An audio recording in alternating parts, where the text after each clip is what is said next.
Hello everyone. Welcome to the online channel of Sarvopari College Morbi. Today we are learning about the subject company law and the topic of today, that is functions, it is called duties, and rights. It is called powers of the SEBI. The full form of the SEBI, that is Securities and Exchange Board of India. SEBI. So the main work of SEBI. First, we have to learn about what will be the work of SEBI. SEBI નું full form, that is Securities and Exchange Board of India. That is right. But what will be the work of SEBI? પહેલા તો આપણે એ જાણવું જરૂરી છે કે SEBI નું main work શું છે. Yes. So before we going to the rights and functions of the SEBI, we are learning about the SEBI. તો તમે કદાચ સાંભળ્યું હશે શેર માર્કેટ, સ્ટોક માર્કેટ અથવા તો શેર એન્ડ ડિબેન્ચર્સ. કંપનીની કેપિટલ છે એને આપણે નાના નાના પાર્ટની અંદર ડિવાઈડ કરી છે. That is the form of share. અને જે without capital, without the part of share, other than capital આપણે જેને કહી શકીએ, ધેટ ઇઝ ડિબેન્ચર્સ, જેને આપણે ઉછીની લીધેલી મૂડી પણ ઓળખીએ છીએ. Okay, that is called debentures. Okay, હવે આનું જે ટ્રાન્ઝેક્શન છે એ ટ્રાન્ઝેક્શન કઈ રીતે થાય છે, તેના બિહાફ ઉપર થાય છે. તો very first you need the account in share market, trading account. બરોબર છે. આ પ્રકારના તમામ ટ્રાન્ઝેક્શન છે related with the share and debentures. તો આ પ્રકારના ટ્રાન્ઝેક્શન માટે તમારે very first you will need account. આ પ્રકારના ટ્રાન્ઝેક્શન જે છે એને મેન્ટેન કરવાનું કામ કોણ કરે છે? That is SEBI, Securities and Exchange Board of India. Okay. Very first we need appointment of board. Board members જે છે SEBI ની અંદર ડિસિઝન લેવા માટે થઈને એક કમિટીની રચના કરવામાં આવી છે. જે કમિટી આ પ્રકારની કાંઈ પણ રેગ્યુલેશન્સ હોય, મિસએપ્રોપ્રિએશન્સ હોય, ઇરેગ્યુલારિટીઝ માર્કેટની અંદર જોવા મળે, એક્સિડેન્ટલી કોઈ પણ પ્રકારની નીડ જે છે એ ક્રિએટ થાય ત્યારે ઓથોરિટી દ્વારા ડિસિઝન લેવામાં આવે છે. તો એની અંદર અપોઇન્ટમેન્ટ છે આપણે બોર્ડ ઓફ મેમ્બરની એ કરવાની થાય વેરી ફર્સ્ટ. તો કમિટીની અંદર ઇમ્પોર્ટન્ટ પર્સન જે છે કે જેને મેજોરિટી ડિસિઝન્સ લેવાના હોય છે, it is cold chairman. After that 2 representatives from the Ministry of Finance and Legal Department of central government. આ બે ડિપાર્ટમેન્ટ છે. Very first ministry of finance and legal department. આ બે ડિપાર્ટમેન્ટ કેન્દ્ર સરકાર હેઠળ કાર્ય કરે છે. તો તેમાંથી બે રિપ્રેઝેન્ટેટિવ્સ એટલે કે ઉત્તરાધિકારી, જેને આપણે ઓળખીએ છીએ કે ચેરમેન, મુખ્ય વ્યક્તિ હાજર ન હોય ત્યારે એની જગ્યાએ આ પ્રકારના ડિસિઝન્સ જે છે એ આ ઓથોરિટી દ્વારા લેવામાં આવે છે. તો એક્સિડેન્ટલી નીડમાં જો ચેરપર્સન એટલે કે મુખ્ય વ્યક્તિ હાજર ન હોય ત્યારે તેના બદલામાં જે ડિસિઝન્સની ઓથોરિટી પ્રોવાઈડ કરવામાં આવે છે તેની માટે we need 2 representatives. 1 representative from the officers of Reserve Bank of India. હવે પ્રતિનિધિ છે એ પ્રતિનિધિની designation. What will be the designation of that representatives? So very first it is from officers of Reserve Bank of India. જે આપણી મધ્યસ્થ bank તરીકે આપણે જેને ઓળખીએ છીએ, રિઝર્વ બેંક ઓફ ઇન્ડિયા, તેનો ઓફિસર હોવો જરૂરી છે. એટલે કે એ વ્યક્તિ કે જે રિપ્રેઝન્ટેશન તરીકે સિલેક્ટ કરવામાં આવે તેની designation as a officer in Reserve Bank of India it will necessary. And other 2 representatives અને અન્ય જે બીજા પ્રતિનિધિ છે appointed by the central government, કેન્દ્ર સરકાર દ્વારા એ વ્યક્તિને ખાસ લાયકાત અનુસાર કેન્દ્ર સરકાર દ્વારા જે છે અપોઇન્ટ કરવામાં આવે છે. Okay, now we are going to the function and rights of SEBI. એના કાર્યો જોવાના છે જેને આપણે ફરજ અથવા તો સત્તા તરીકે ઓળખીએ છીએ. Okay, very first that is protect interest of investors.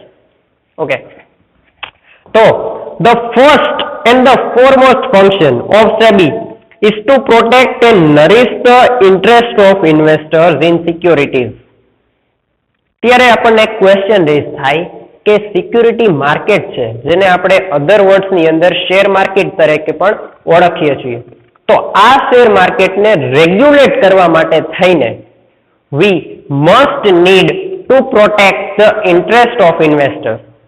આપણે એનું ઇન્ટરેસ્ટ લેવલ જે છે એને નરિશ કરવાનું છે. So first step we have to be taken that protect the interest of investors. Number 2, second, that is encourage the development of security. હવે જે share market securities જે છે એને આપણે એન્કરેજ એટલે કે પ્રોત્સાહિત. તો આની અંદર પ્રોત્સાહિત કરવી એટલે how to increase that share market, the level of selling and purchasing share and securities. તો આ લેવલને ઇન્ક્રીઝ કરવા માટે આપણે કયા સ્ટેપ્સ જે છે એ ફોલો કરવા પડે છે. So the second most important function is to encourage the development of securities market and control over it. After, for carrying out such a primary function, the board has to carry out the following ancillary functions. અમુક જે છે સબ types ની અંદર divide કરેલું છે. એની અંદર છે control over the stock market. તો સ્ટોક માર્કેટની અંદર જે શેરનું સેલિંગ એન્ડ પરચેઝિંગ થાય છે એન્ડ તેના પ્રકારના તમામ જે રિસ્ટ્રિક્શન્સ, રૂલ્સ એન્ડ રેગ્યુલેશન આ સેબી દ્વારા ક્રિએટ કરવામાં આવે છે. So to the control over transaction of stock exchange and securities market we must need to follow the guidelines of SEBI. જે ગાઈડલાઇન સેબી દ્વારા પ્રોવાઈડ કરવામાં આવે છે તે selling and purchasing of share and securities, we have to must follow that requirements. Number 2, to register and regulate those intermediaries. આપણે એની માટે function લખેલું છે to regulate the intermediaries. તો very first we have to explain the word intermediaries. Intermediaries એટલે શું? કંપનીની અંદર જ્યારે કંપનીના શેર છે એ માર્કેટની અંદર રજીસ્ટર્ડ કરવામાં આવે. વેરી ફર્સ્ટ આપણે કંપની રજિસ્ટ્રાર પાસે આની રજિસ્ટ્રેશન પ્રોસેસ કમ્પ્લીટ કરવી જરૂરી છે. ત્યારબાદ માર્કેટમાં ઇસ્યુ કર્યા પહેલા એ શેરનું રજિસ્ટ્રેશન હોવું જરૂરી છે. ધેટ કેટલા શેર છે, which kind of share are issuing in the market, equity share or preference share. એની માટે પણ પબ્લિક કંપની અને પ્રાઇવેટ કંપની માટે લિમિટેશન ડિસાઇડ કરેલી છે. સો આપણે એ જોવાનું છે કે what will be the limitations, what will be the rules for allocation of share. તો એની માટે ઇન્ટરમીડિયરીઝ જે હોય, હવે ઇન્ટરમીડિયરીઝનું વર્ક શું છે? તો શેરની લે વેચ કરવા માટે વચગાળાનો જે વ્યક્તિ છે એને આપણે અપોઇન્ટ કરવામાં આવે તેને કહેવાય છે ઇન્ટરમીડિયરીઝ. વચ્ચેની કોઈ પણ સંસ્થા તેની માટે કાર્યરત હોય અથવા તો કોઈ પણ ઇન્ડિવિજ્યુઅલ ફોર્મ હોય તેને આપણે ઇન્ટરમીડિયરીઝ તરીકે ઓળખીએ છીએ. So the work is to register and regulate those intermediaries connected with security market like share brokers, sub brokers, share transfer agent, bankers of the issue, merchant bankers, underwriters and portfolio managers. અંડરરાઇટર્સ છે. તો અંડરરાઇટર્સ નું work શું છે? તો એ company સાથે એક special type of એવો કરાર જે છે કરવામાં આવે છે કે જ્યારે કંપની પોતાના શેર માર્કેટની અંદર સેલ કરવા માટે થઈને ઇસ્યુ કરે છે, જ્યારે ટોટલી જે શેરનું સેલિંગ કમ્પ્લીટ નથી થતું તો બાકીના વધેલા શેર જે છે એ વ્યક્તિ જે પોતે પરચેસ કરી લે આ વ્યક્તિને આપણે અંડરરાઇટર તરીકે ઓળખીએ છીએ, જેને ગુજરાતીમાં બાંયધરી દલાલ તરીકે આપણે ઓળખવામાં આવે છે. Moreover, also to register and regulate the mediators like custodians of securities કે જે શેર ન વેચાય તેની માટેની પૂરી જવાબદારી લે એ વ્યક્તિને કસ્ટડિયન તરીકે ઓળખવામાં આવે છે. ફોરેન ઇન્સ્ટિટ્યુશન ઇન્વેસ્ટર્સ કે બહારના ઇન્વેસ્ટર્સ છે તમારે કઈ સારી કંપનીની અંદર શેરનું ઇન્વેસ્ટ કરી શકાય તે માટે તમને સજેશન્સ પ્રોવાઈડ કરે છે. આ પ્રકારની સંસ્થાઓ જે છે તે પણ ઇન્ટરમીડિયરીઝની અંદર ઇન્ક્લુડ કરી શકાય. After that next point to register capital funds. After selling and purchasing process of share, capital fund allocation બાદ જે ફંડ કંપનીને મળે છે તેનું મેન્ટેનિંગ કઈ રીતે કરવું. To register and regulate capital funds collecting capitals and also mutual funds. Limited number of share. પહેલા તો શેર એલોકેશન પ્રોસેસની અંદર હાઉ મેની કેટલી શેર અરજી આવેલી છે. After that how many shares are passing to that person. તો આ process છે allocation of share process, it will be maintain by the SEBI, securities and exchange board of India. Next point છે to prevent irregularities. Yes, in some kind of, ઘણીવાર એવું બી બની શકે છે કે જ્યારે શેર અરજી જેટલી આવી હોય તેટલી સંપૂર્ણપણે શેર અરજી સ્વીકારવામાં ન આવે, અધરવાઇઝ એની અંદર કોઈ પણ પ્રકારે પ્રોબ્લેમ ક્રિએટ થાય છે. તો regulation of that share allocation is under the SEBI. Next point to provide useful information. The main person of the share market is a person who are investing in that company. કોઈ પણ પ્રકારે જે share debenture કંપનીના જે purchase કરનાર વ્યક્તિ છે, that is the main part who regulate the share market. Without purchasing and selling of share, a person could not be decided.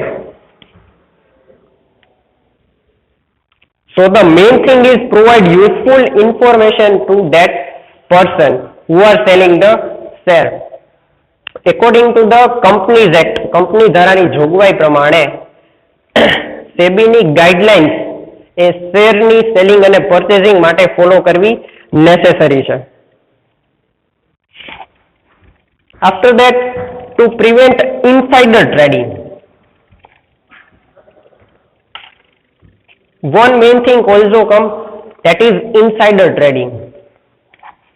શેરની આંતરિક લે વેચ. તો આ કઈ રીતે થાય છે? જ્યારે કોઈ પણ કંપનીના શેર જે છે એ વિધાઉટ ઇન્ફોર્મિંગ ટુ ધ કંપનીને ઇન્ફોર્મ કર્યા વગર કોઈ પણ બીજા વ્યક્તિના નામ પર જ્યારે પરચેસ કરવામાં આવે, કોઈ પણ મેઇન વ્યક્તિ છે એ કોઈ મધ્યસ્થીને રાખીને બીજાના નામ પર જ્યારે શેર પરચેસ કરે છે તો એને કંપનીની બુકમાં ઇરેગ્યુલારિટીઝ તરીકે ઓળખવામાં આવે છે. તો આના ઉપર મેન્ટેન કરવું બરોબર છે કે have to focus on this kind of miss appropriation. તો એ વર્ક કોનું છે? That is the work of SEBI. Next comes to control over collection and payment. The process of collection comes when share allocation, જ્યારે શેરની ફાળવણી કરવામાં આવે ત્યારબાદ share પરનું જે છે collection, to detect and prevent misappropriation and cheating in the business transactions related to securities market.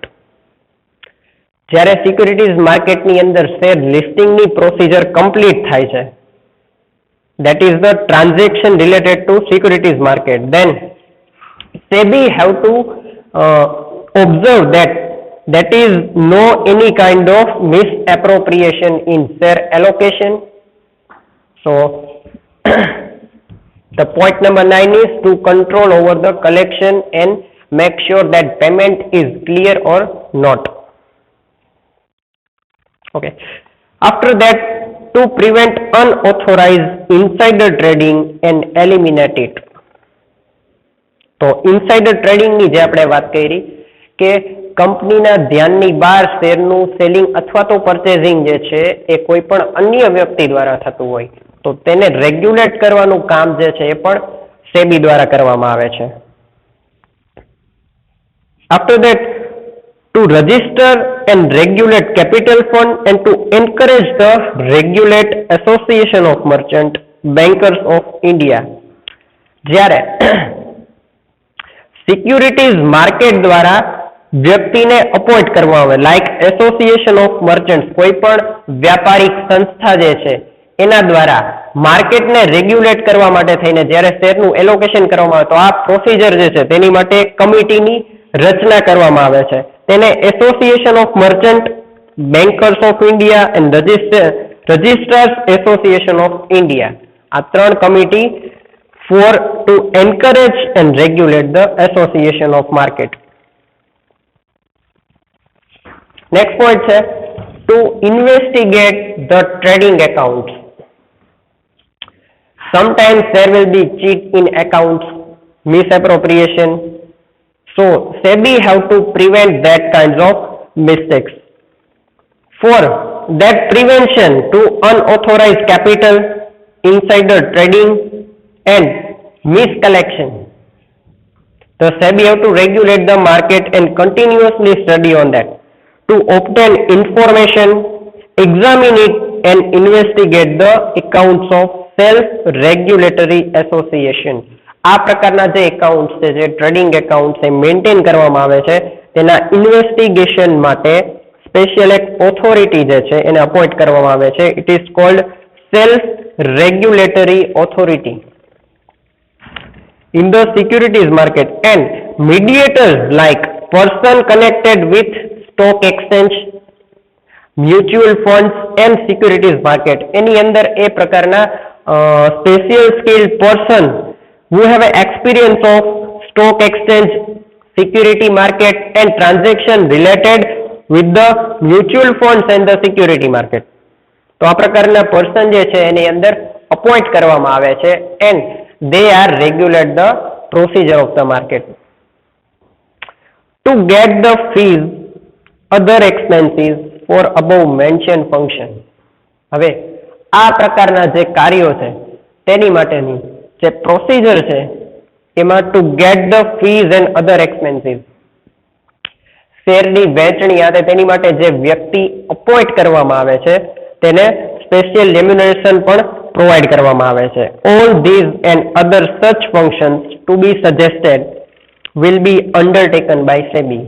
So these all 10 functions are covered up by SEBI.